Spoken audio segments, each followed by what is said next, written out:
Hi everyone, it's Jason here, Local Tech Experts, with another build for you. This one's going to sort of start off a new series. This one's going to be about my Homelab setup, so I'm migrating it and probably do some upgrades to it in the future, but I'm going to show you guys what's in my Homelab setup and what it actually is. So today my desk buddy is Galvatron. He's a small legend scale.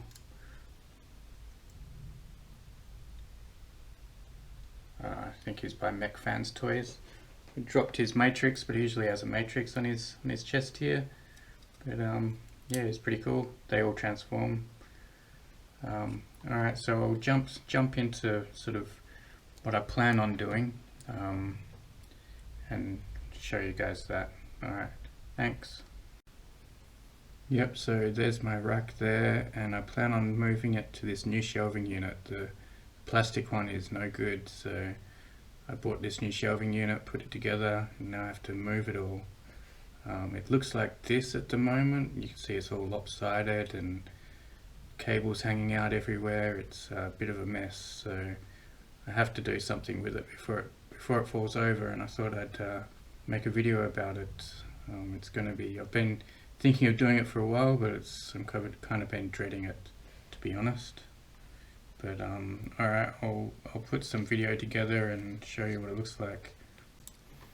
Alright, so before I go any further, I thought I'd just sort of explain what a Homelab is, I guess.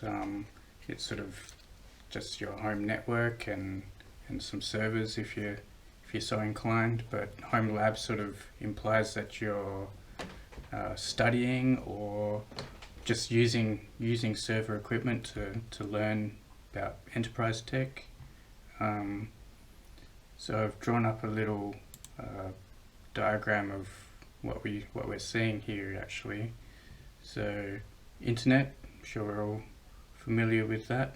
Modem, which is sitting here in this picture, this modem here. It's configured in bridging mode, which just turns into a dumb modem, so it doesn't actually have any smarts about it. It's just passing the connection straight into a firewall device, which is this little device that sits down here. That is actually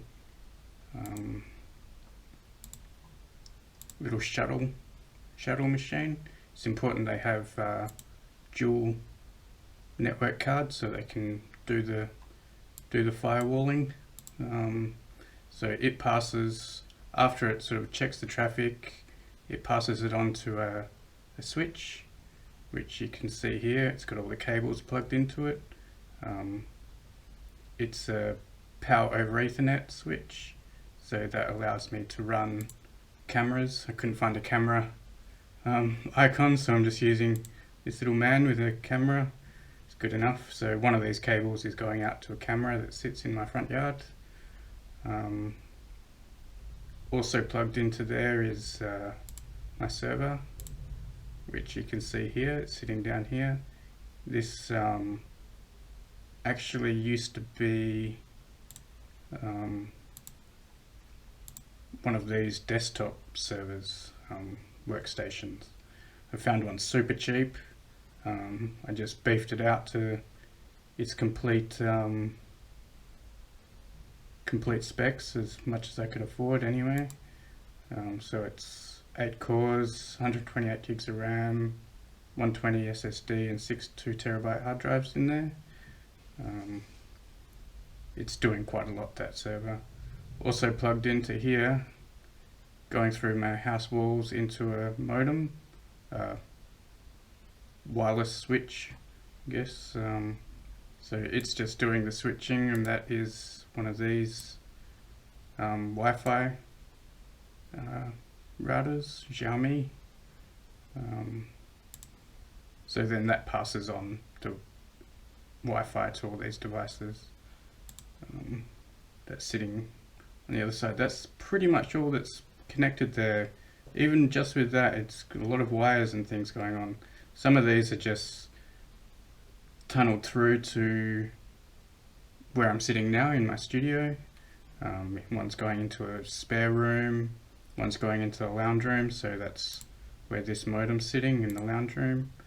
There's a TV connected to it, to this via wire. There's a couple of things connected via wire, but primarily it's just for Wi-Fi.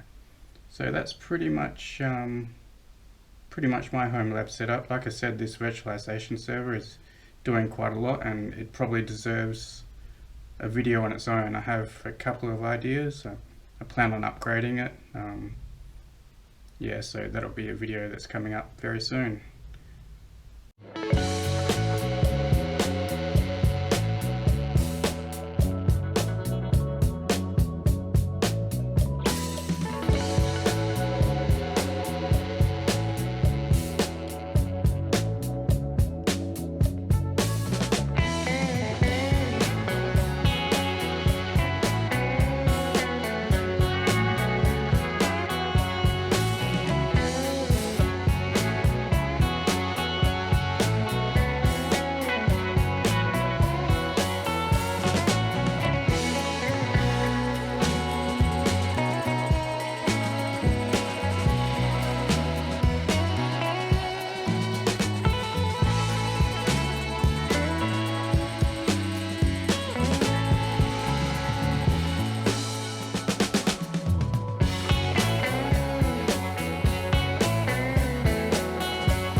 So I realise I cut out most of this shot of the important stuff in the top there, but yeah, so that's what it used to look like, and now it looks like this.